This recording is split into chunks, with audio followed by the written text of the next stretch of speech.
Hello everybody, I am Ross, the GeneaVlogger, and on today's vlog, I will be tracing the family tree of Matt Baker from Useful Charts.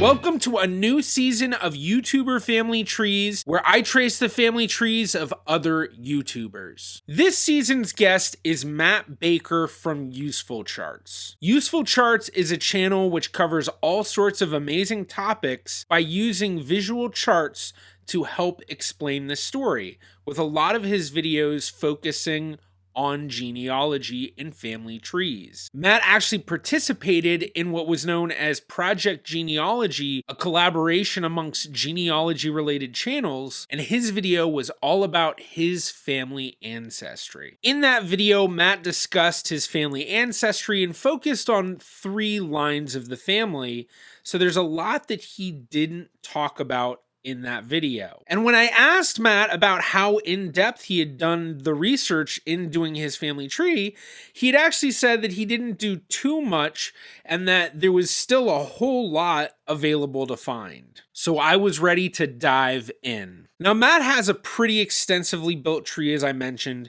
but we're going to start out only with a tree going up to his great-grandparents. Part of this is we want to go through the tree to make sure that we prove each line. And if someone's going to be supplying a family tree to you where you're planning to research into it, you want to make sure that you prove what they've given you. Because even if you're getting something from a pro, everybody makes mistakes, and you never know what you might be able to find that could cause everybody to have to reevaluate the conclusions they've come up with. And we're also going to be starting with the great-grandparents because the chart that Matt had built for his family tree video only went up to the great-grandparents and then focused on those 3 other lines. So here we have a family tree that I've built for Matt going up to his great-grandparents. And going through all 8, we have Gabrielle Baker, Emma Cross, James Langle, Adelaide Levy, Reuben Hutt, Violet Stevens, Frank Condon, and Gladys Brennan. And we're starting on Ancestry because it's really, really easy when you're building your trees to get the hints to records directly and then being able to build out that family tree. I should note that everything I'm going to be doing with Ancestry requires a pro membership. So you'll have to buy a membership if you want access to these documents. But for anyone not wanting to pay anything, I will be discussing some free sites that you'll still be able to build your tree and find documents. Now we could do this a few ways. First way is we could go by the quick and fast way, which is building off of the hints. So we see here that it says potential father, and when we click that, we can review details or add manually, which if we add manually, it means we're going to type it in just like we would adding anybody in the tree. But going back, when we hit review details, it will then give us the potential parent. And we can see where is this information from, and it's going to tell us, okay, well, this is coming from the Horton family tree created by David Horton. So we would need to go and find that to be able to figure it out. We can also look at records to see what's available. 1891 census, 1871, 1881. Now, if we click that, it's only going to bring this drop down where it shows a very basic index of that record. So for anyone using Ancestry, it's not exactly the easiest to be able to verify from this spot. You're going to need to back out and either find the Horton family tree or find whatever records are attached that prove that ancestor. Now this quick route is basically just saying yes and adding in every single potential and then going through and adding the records. So if you want to be really quick, you can just press the X, do potential, review details, and then just add. Now, I will say that I do not recommend this unless you are very advanced with genealogy. If you do it this way, you will still need to go back and go through the records to verify. But if you aren't very well versed in doing genealogy, it can be easy to get lost in what you've added and verified. In our last season, tracing the family tree of Mr. Beat, we did do this in building some trees in what was known as the quick and dirty method, or what's often referred to as quick and dirty trees, which is basically just doing this process of adding each potential hint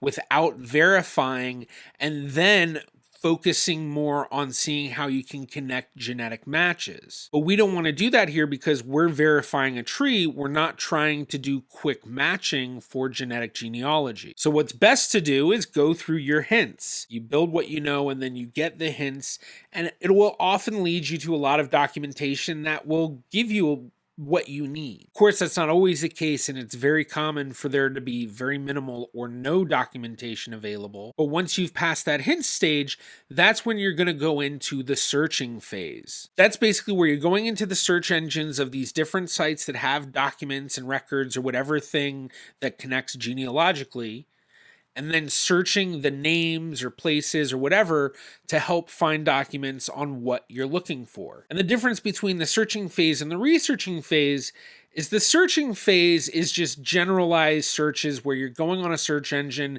and you're looking through tons and tons of different record sets that are all connected to this search engine. When you're doing researching, that's when you're looking into direct sets that are often not searchable. But a lot of the time, the researching phase will also dive into in-person research, and that will be very important to do. But all of these episodes will be focused in doing genealogy research from your home and how to sometimes tap into those resources that aren't available online. So let's jump into the hints for Gabriel Baker. So we're going to hit that hints, and we have 12. Now we can also do this a quick way, look at other Ancestry member trees and then just merge that into the tree, which is another quick way that does require further research to make sure that you're adding correct information. But as we scroll down, we're going to see a lot of different available records for Gabriel, including census records, and we should be able to use a lot of this to confirm what we need to. So right now we're just focused on confirming the ancestors. So we want to confirm Jacob and Louise. So can we find Gabriel with his parents?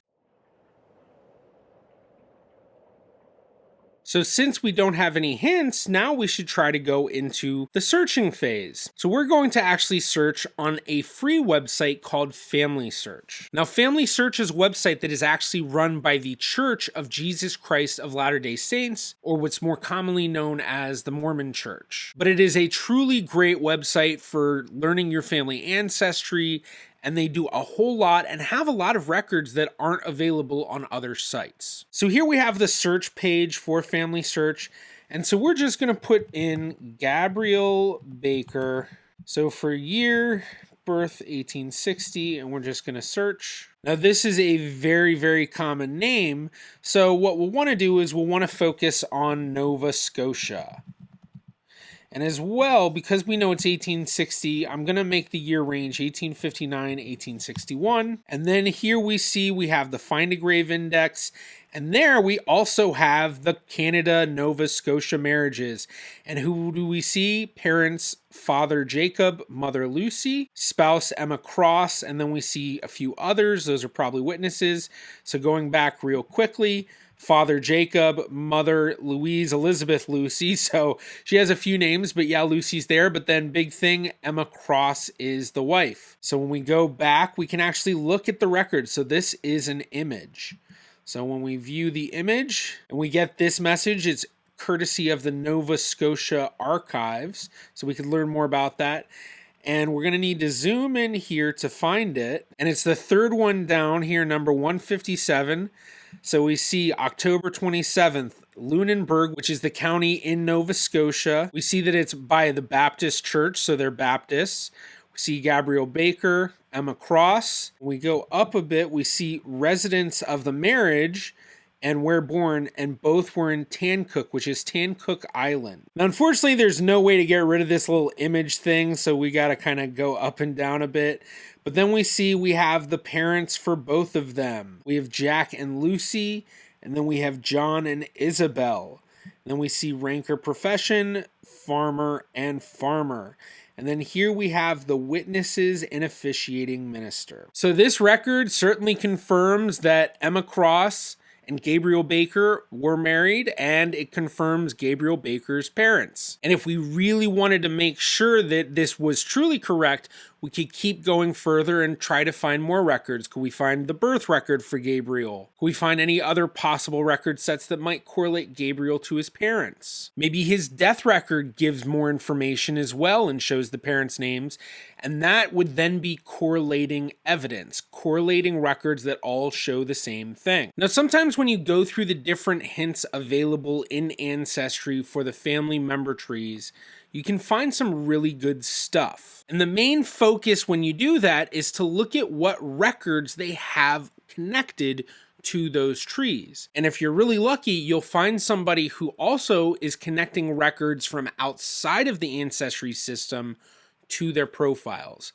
And in building out the family tree for Matt Baker, I was able to connect with a relative of his who had done such a thing. So here we have the profile for Emma Cross, and this is in the DNA tree, January 10th, 2022. And this is by Melanie Rudolph, who is really done some amazing work in the Baker family specifically. But if you notice here, we have the sources connected for Emma: 1871 census, 1891, 1911, 1921, but that's not what we're really going to focus on, because we're going to focus on down here the other sources. And notice Nova Scotia records, death, marriage. So we do have two marriage records here. We're going to see one, Emma Cross and Gabriel Baker. Then let's look at the other, Emma Cross and Gabriel Baker. So basically what it looks like here is we've just had the same record added twice. It's not a matter of two different kinds of records. Now, if we were to go to this link, it wouldn't work, because this is actually an old link for the Nova Scotia archives, and they have a whole new website. But this was really great stuff to find. And when you find this kind of stuff, especially somebody attaching things to profiles in this way, and these very clean looking profiles where everything looks very proper, I often find these are going to be great people to connect with and do further research. So I reached out to Melanie, and while she wasn't interested in doing an interview and being on camera, she did tell me a lot about what she's done in researching the family. And her main focus was the Baker line, which she actually descends from as well, and that's how she's related to Matt. But she mentioned to me that she had had all sorts of issues with a lot of the trees she found, because it seemed that there had been trees that other people had built which had errors in them, mostly because they had confused people with the same name. And then other people copied those trees, put them elsewhere, and then more people copied them, until it seemed that every single copy of the tree had all sorts of incorrect information. And this is a common issue with a lot of genealogy trees for big families that trace far back.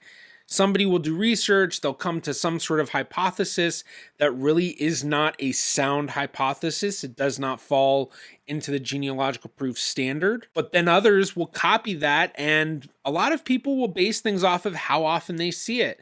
And if someone goes and they see, 5, 6 different trees with all of the same information, they kind of say, oh, okay, well, that seems correct. But it's not really always going to be.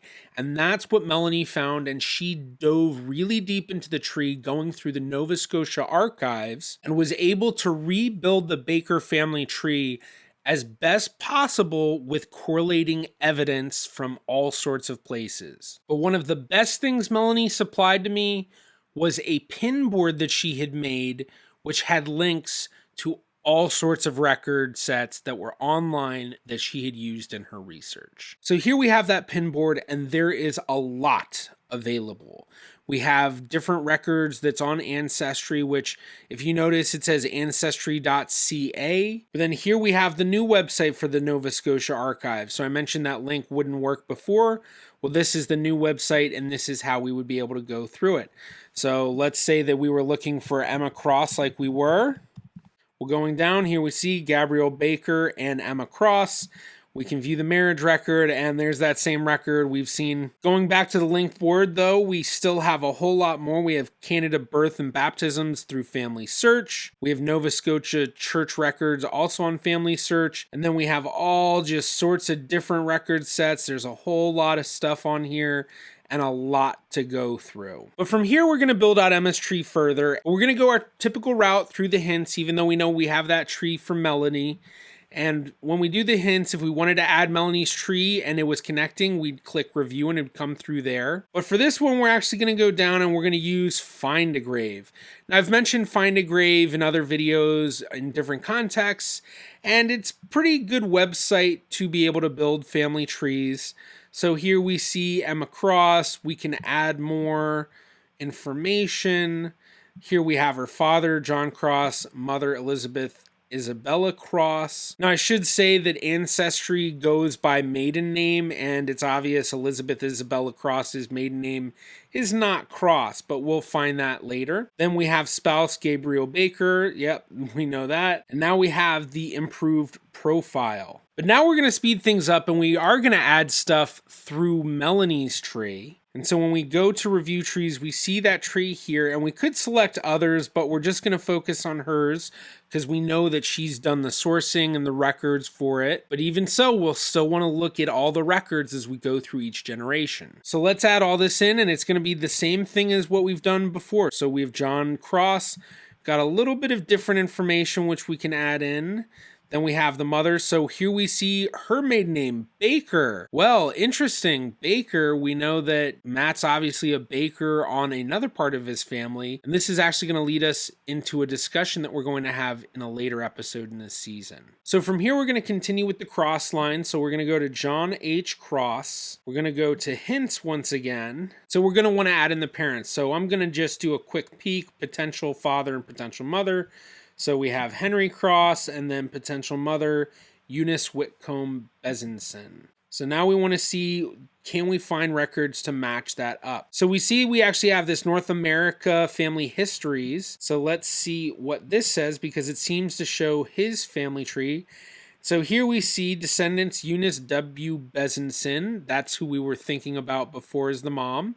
And then when we go down, we see John Cross married Isabel Baker, and so that seems to be matching up. So Eunice W. Bezenson, and then we see married Henry Cross. So I'm just going to go back, and because I do have that confirmation, I'm going to add the potential father. Now, in my typical stuff, when I'm not making a video that needs to be, kind of quicker, I would do a bit more research. Basically, I want to check out more of the records, keep going through, see what else is there. So we have Henry Cross added. Now we're going to add in the mother, Eunice Whitcomb Bezenson. And then she seemed to be the focus of that record that we saw before, which we're gonna review and we'll add that in. And now we're gonna go to Eunice Whitcomb Bezenson. So we're gonna take a look at the hints. And we once again see North American family histories, and we see it lists her parents, as well as the spouse, her children. We're gonna pull this up, and we see here we have Mary Millett, then born in Chester, Nova Scotia, married James, son of Anthony Vaughan.